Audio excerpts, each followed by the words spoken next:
大家好，我係 Miss 貓頭鷹心理師。最近咧，我就喺網上咧見到咧一篇文章，咁佢嘅 title 都幾嚇人㗎。佢就係話咧，如果你係個 CV 上邊咧係有 gap year 或者 working holiday 嘅經驗咧，HR 咧係睇都唔睇就直接咧係會抌咗㗎啦。今日咧我就想分享下我對一啲 gap year 啦同埋 working holiday 嘅一啲睇法。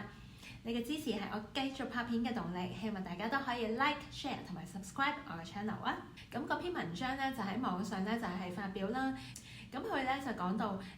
HR 咁樣做當然咧有佢嘅原因啦。咁其中有幾個原因嘅。咁第一個原因咧就係咧 HR 咧其實咧係會更加 prefer 咧嗰個 candidate 咧係正正經經咁就係畢業啦，就直接去揾工作，而唔係咧中間無端端有段時間咧就去咗玩啊，去咗 working holiday 啊，又或者咧唔係做緊嘢嘅。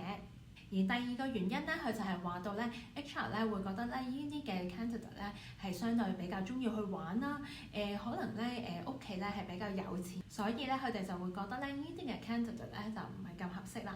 而第三個原因咧，就係佢哋覺得咧，你而家申請嗰份工咧，可能係一個文職嘅工作啦，同你喺 working holiday 裡面咧去農場摘下生果啊咁樣嘅工作咧，其實一啲嘅 relevance 都冇㗎。咁所以其實咧，你嗰年嘅經驗咧，完全咧就係幫唔到手嘅。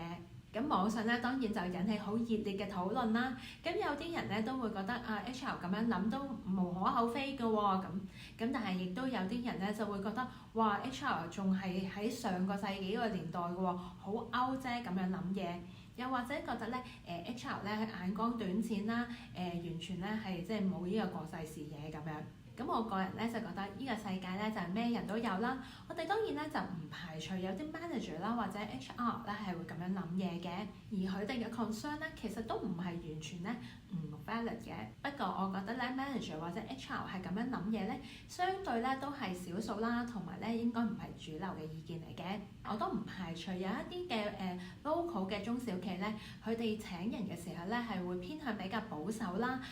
會比較即係傳統一啲啦，又或者咧係希望揀嘅 candidate 咧係相對比較即係務實啲嘅。所以咧亦都代表，如果你係揀啱一啲公司，譬如係 multinational 嘅公司啦，大啲嘅公司咧，其實佢哋反而會好 value 咧你有呢個嘅 experience 嘅。咁我自己咧都請過有 working holiday 嘅一啲員工嘅，咁我咧就覺得佢哋咧真係 open-minded 啲啦，會有國際嘅視野啦，眼光闊啲啦。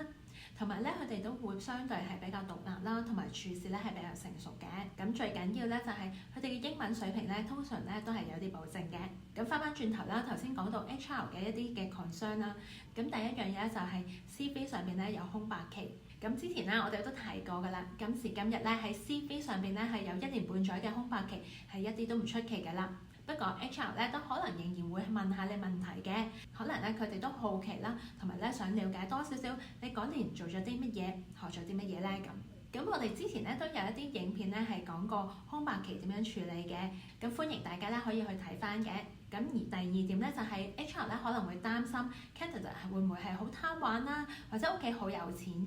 咁其實潛台詞咧就係怕咧呢個 candidate 咧係工作嘅態度咧唔夠認真啦，或者唔係好負責任。咁當然啦，如果你有機會去 interview 嘅話咧，咁我覺得你真係好應該咧係讓嗰個 HR 咧去見到你其實係一個工作態度好認真同埋好負責任嘅人。而第三樣嘢咧就係頭先提到 HR 咧可能會覺得咧工作經驗咧係完全冇相關性嘅。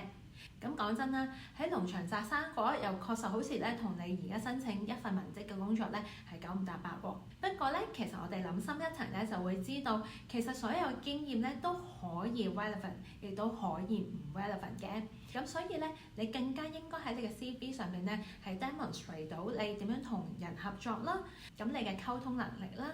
又或者咧你點樣獨立思考、獨立咧去處理問題。